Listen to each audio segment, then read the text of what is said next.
సరిపోదా శనివారం review. Movie ఎలా ఉందంటే యావరేజ్, అంటే ఎబో యావరేజ్ అనుకోండి. ఎందుకంటే ఇది ఒక టెంప్లెట్ మూవీ. ఇలాంటి మూవీస్ మనం ఇప్పటి వరకు వందల కొద్ది చూసామన్నమాట.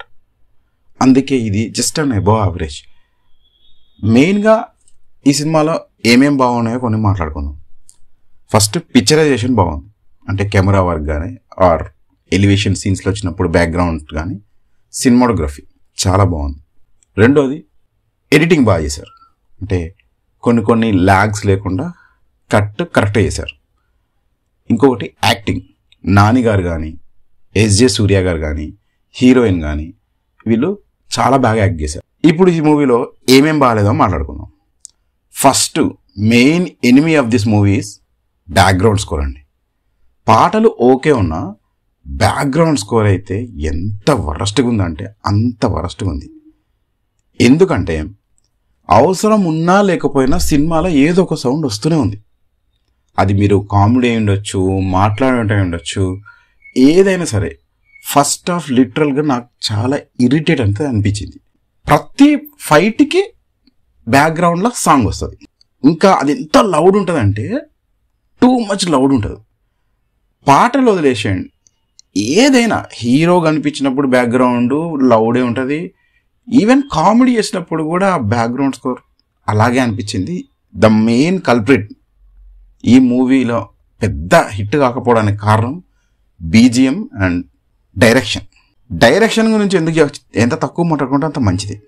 ఎందుకంటే అసలు ఈ మూవీ అంతా ఒక రొటీన్ టెంప్లెట్ ఫార్మేట్.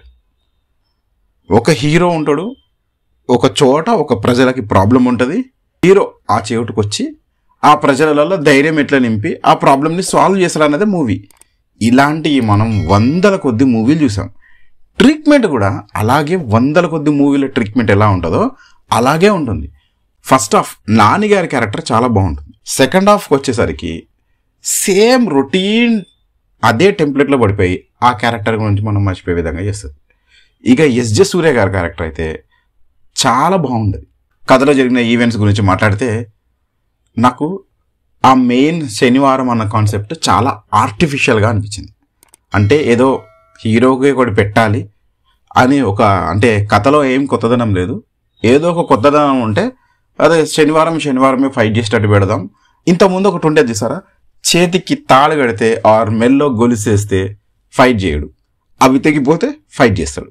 అలాంటి టెంప్లెట్ కాకపోతే ఒక డే పెట్టుకొని ఆ డేలోనే నేను అన్నీ కొడతా. ఇప్పుడు హీరోని సూపర్ మ్యాన్ మ్యాడ్ మ్యాక్స్ లాగా చూపించాలని ట్రై చేశారు. ఫస్ట్ ఆఫ్ ఆల్ హీరోకి పవర్స్ ఏమి ఉండవు. ఒక రెగ్యులర్ తనకు కోపం వస్తుంది, అతను కొట్టేటోళ్ళని చూపించాలా. కానీ హీరోని మాత్రం ఎవ్వరు ఎప్పుడు కొట్టరు. ఓన్లీ శనివారమే ఫైట్ చేస్తాడు, ఇంకా మిగతా వాళ్ళలో ఫైట్ చేయను హీరో. మరి వాళ్ళతో తన్నులు తిన్నది కూడా చూపించాలి కదా మిగతా టైంలో. ఆ టైంలో హీరో తప్పించుకొని తిరుగుతుంటాడు, కానీ అదే ఊర్లో ఉంటాడు. ఎంత ఇల్లాజికల్ ఇది. ఇంకొకటి ఏంటంటే ఎస్జే సూర్య గారి క్యారెక్టర్ ఫస్ట్ ఇంట్రడ్యూస్ చేసినప్పుడు ఒకలాగా ఉంటుంది, ఆయన అంతా వేరే ఉంటుంది. కానీ రాను రాను రాను సేమ్ రొటీన్ ఫార్మేట్లోకి వెళ్ళిపోయి అరే మళ్ళీ అదే రొటీన్ తీస్తున్నారేంటన్న ఫీలింగ్ అయితే వచ్చింది. డైరెక్షన్ బాగా చేసిన, ఎలివేషన్ షాట్లు ఇచ్చిన, బట్ స్టిల్ ఏదో ఒక కొరత కనిపిస్తూనే ఉంది మూవీలో. నేనైతే అంతగా ఇంప్రెస్ కాలేకపోయాను. కాబట్టి okay, just an above average movie ఇది. That's it guys.